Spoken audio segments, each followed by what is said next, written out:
Welcome to the Anchor Your Retirement podcast. I'm your host, Barbara Gullen, hanging out with my buddy and pal, Tony Shore, with his famous record t shirt on for Oh, those yeah. of you on video. Yep. The Oh, and the it's a bright, Voyager. sunny. Now, is it a bright, sunny day up by you?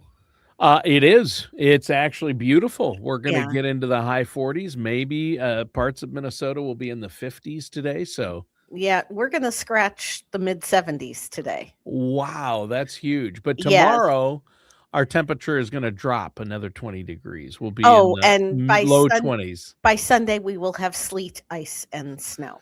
Yep, So I same. will be savoring this weather Yeah, today. But most important thing, spring training is in full swing. it is. Yep. Baseball season is upon us. We're It already is. talking about spring training, and there's still snow on the ground, so And, Jack Caglione with the Royals hit his first home run of preseason last couple days ago and clocked it at some astronomical distance. It really? it came off the bat at 115 miles an hour. Oh, man. Yeah. That's awesome. Yes. So, That's great. and Yeah. I think Wow. do we open against the Twins this year? I'll have to look. Anyway, Uh-oh. I have great expectations for my Royals this year. Oh, do you? I do. Oh, that's weird. I don't have great expectations for my Twins, but that's a great tie-in. That happens to be what you wanted to call The the show type today, Barb. Yes. Great expectations. And of Yes. course, you say, I go, what are we calling the show today, Barb? What are we talking about? And you said great expectations. And I immediately, of course, thought of the literary classic. When you hear great expectations, you think of Dickens and his Yes. novel, one of his most successful, complete novels, Great Mhm. Expectations. And I'm thinking immediately, I think, okay, if we're going to have an analogy to the book, what character would I be? And I looked at the list of characters to refresh my memory, went online, and I'm like, oh, yeah. I guess I'm now the little orphan. Just a little orphan boy, Barb, named Pip. You're gonna tell the story. I'm just gonna play Dickens and write it for you, okay? Yes, exactly, exactly. But really, we're not talking about the Dickens novel, Great No, we're Expectations, not. Although it's a great story. It is. I Um, highly recommend reading it if you oh, haven't. yeah, it's a classic, and, it's, like David Copperfield, Great Expectations. These are a couple of his greats, both fantastic. However, we're talking about realistic financial expectations, Right. the markets. What's been Mhm. going on there, Barb? Well, if we look back at the history of the S&P 500, 74% of the time, or about 3/4 of the time, just a smidge under that, the market is positive and does well. But there's that other pesky 26% where the market is flat or we have a pullback or some sort of correction.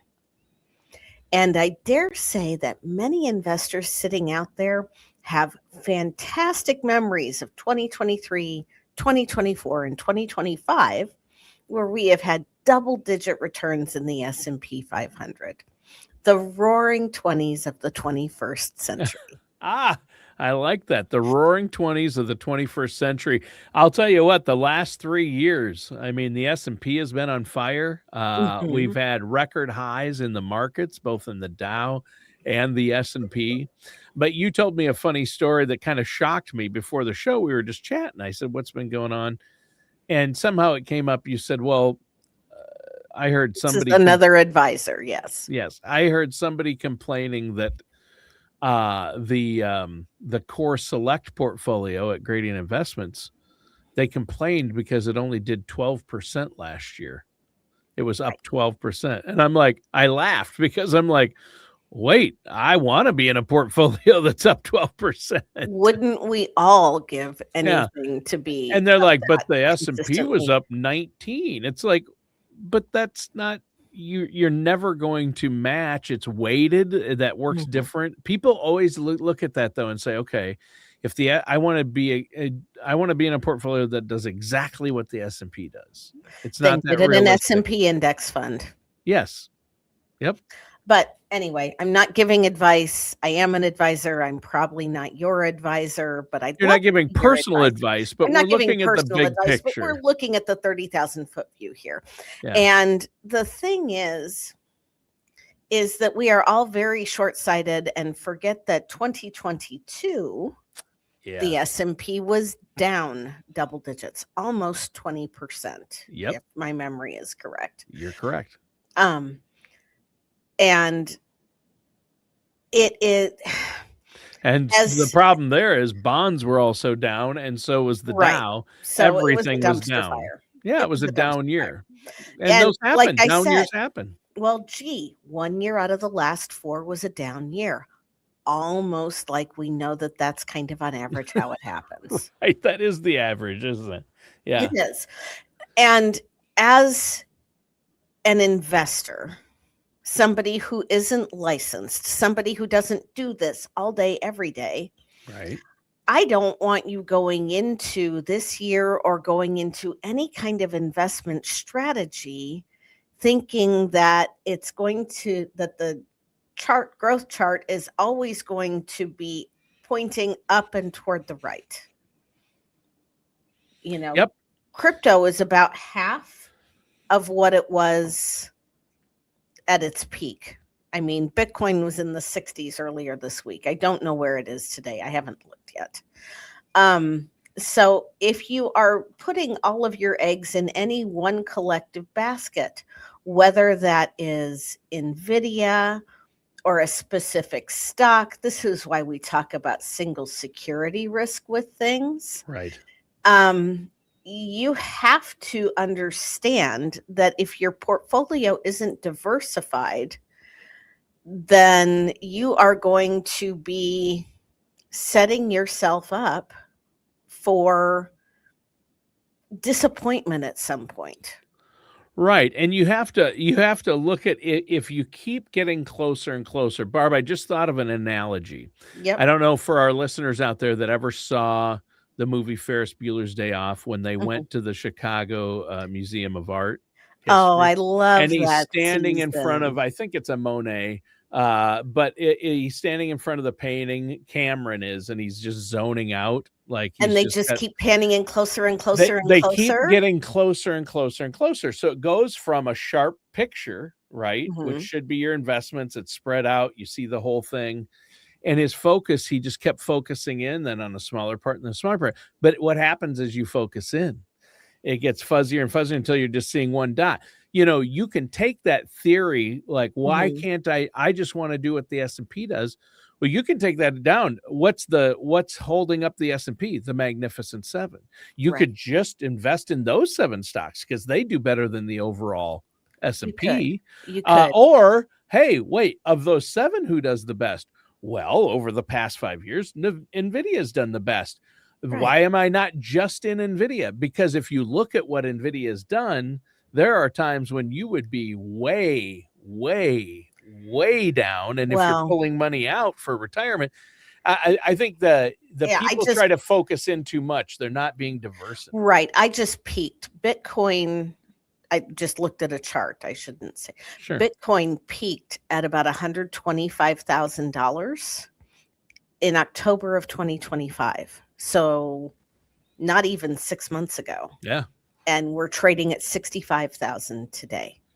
That's a huge drop. Yes. I mean, you talk about being able to handle volatility. Yeah.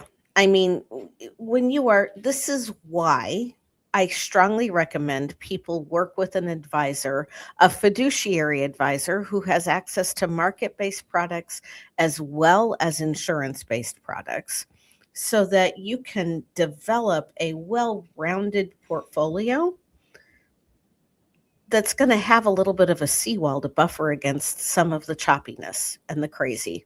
This is a midterm election year. I've lost count of how many times I have said on this podcast already that this is going to be a volatile year. It is going to seesaw. I think I agree with the experts that overall we are going to trend up, but it is going to be a much smaller upward trend than we have seen the last 3 years. Right. The best Yeah. way to get through this is to not do it alone. Right. And don't put all your eggs in one basket. No, no. You Yep. know, it's just not, it's not a good strategy. Right. And so the purpose of the show today and what we're talking about is setting realistic expectations Right. and making sure you're working with an advisor who, if you're upset by a 12% return, there's something wrong. Your expectations must not be correct, or you're Mm, not allocated properly, because that should not be a problem in your no, financial picture. no. Now, if the market's down 20% and you're concerned about that, that's normal. Being concerned is normal, but volatility is normal. We're going to have corrections. The We market's are. going to There's going to be another day between here and the end of your retirement where the market is between now when you retire, or when you've retired and the end of retirement. There's going to be another time when the market's probably going to drop 20 to 40%. I mean, we're going to have Yes, corrections, and we are. NVIDIA is going to go up and down as AI kind of settles in. I think we're early innings with And as AI, more but competitors come to the market, it spreads and out, right? I hate It's to break it spreading to out. you, but somebody is going to be the next NVIDIA. Right.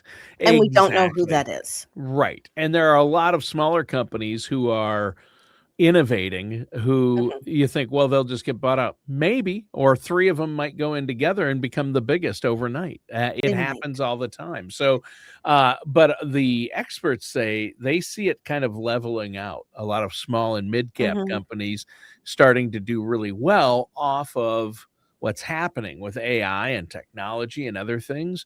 So I think that's good to look at. But Me everything too. can affect it. I mean, you can have a bad markets one day because somebody sneezed in China. I always say that if somebody sneezes in China, the markets drop, but it's usually a temporary thing. And the next day they climb to record highs. This happens, right? It is. I mean, we saw, today is another day where the S&P is down. We've had a couple of those days this week. We've also had days where the S&P went up. And if you are looking at it day to day, you are going to give yourself a migraine. Yep. I am not saying don't keep an eye on your portfolio. I am saying don't micromanage your portfolio unless you're the one doing the investing. And even then, I don't think it's healthy to do that. Yeah, yeah. I suppose it's not, but the bottom line is you don't need to worry about a 12% return or a negative 12% return or anything in between if you have a written plan in place and are Right.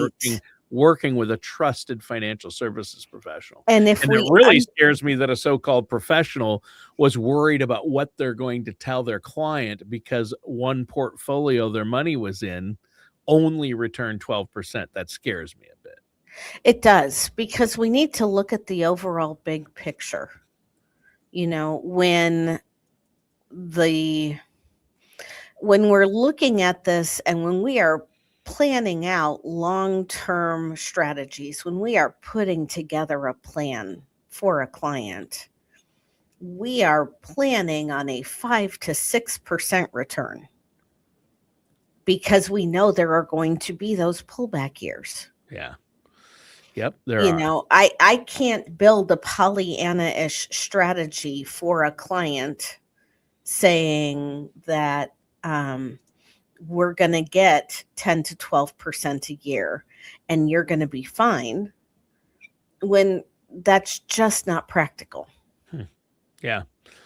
Yeah, and certain portfolios do well one year, and maybe the next year they don't do as well. But I think Right. most of the portfolios, especially the ones I know you have your clients in across the board, most of them have been doing really well. And I mean, the markets have been doing really well. So, They um, happen. And even in 2022, when we mhm, had that big pullback, yep. the portfolios that we work with didn't see as big of a dip because they're actively managed.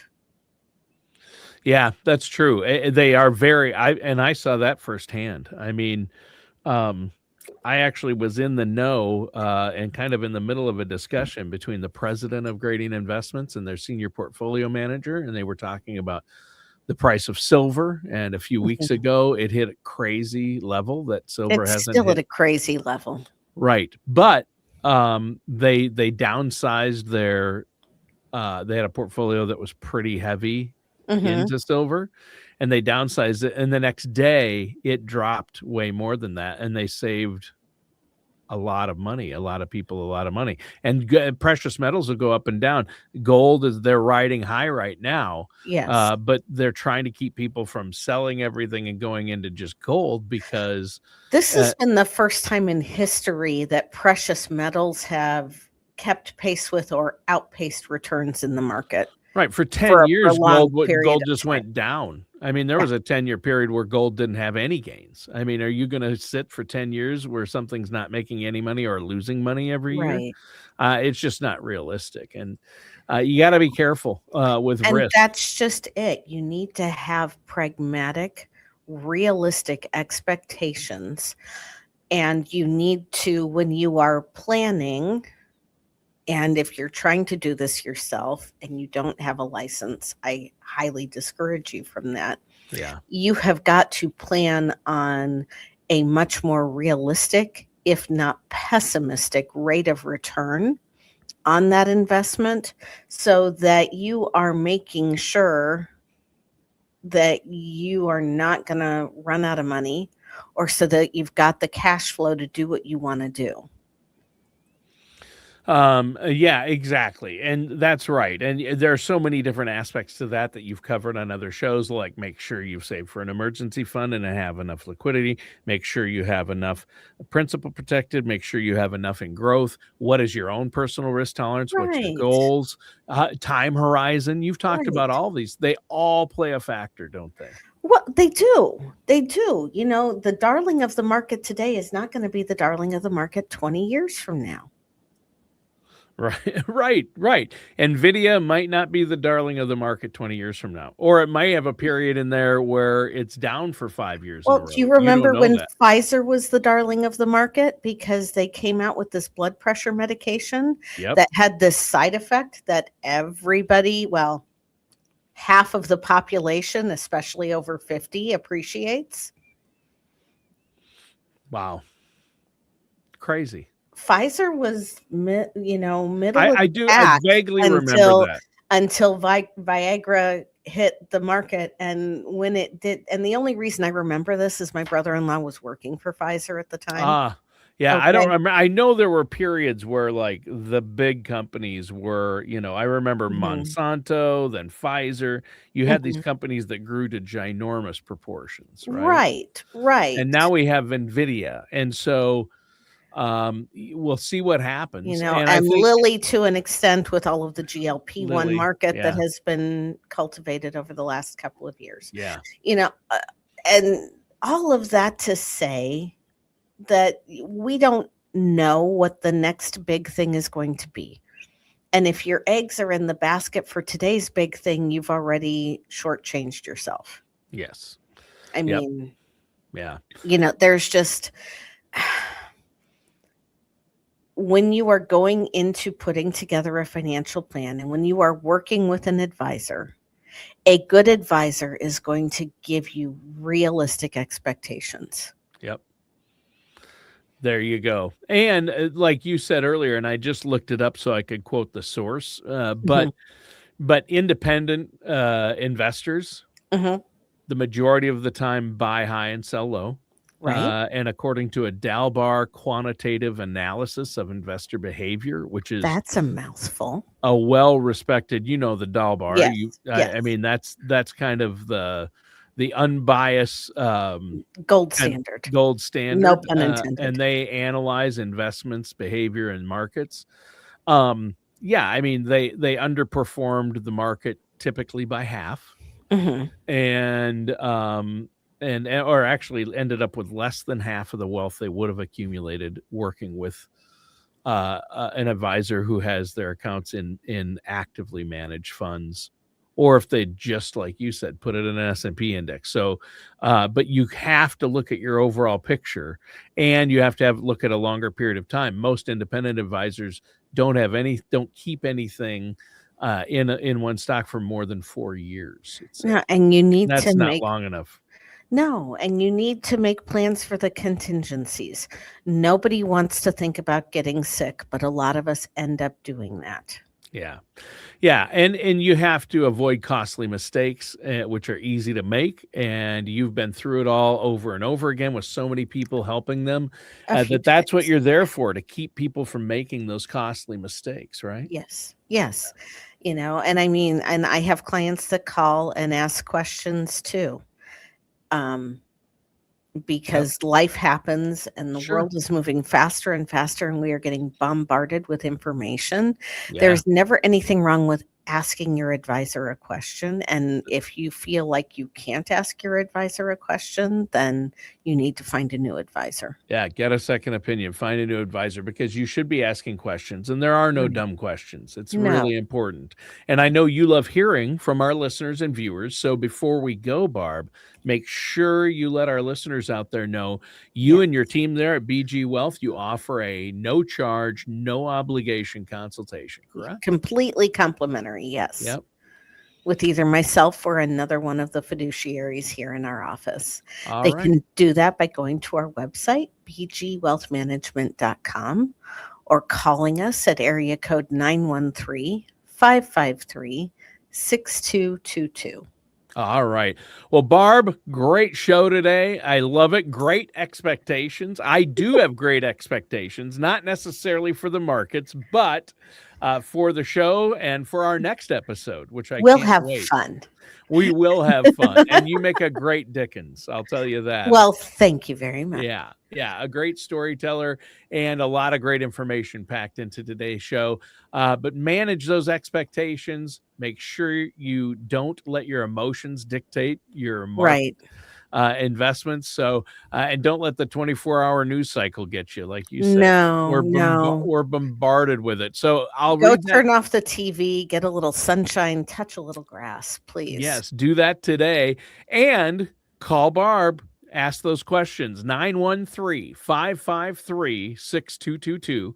Again, call BG Wealth Advisory at 913-553-6222. And that does it for today's episode of Anchor Your Retirement with our host, Barb Goen. We'll see you soon.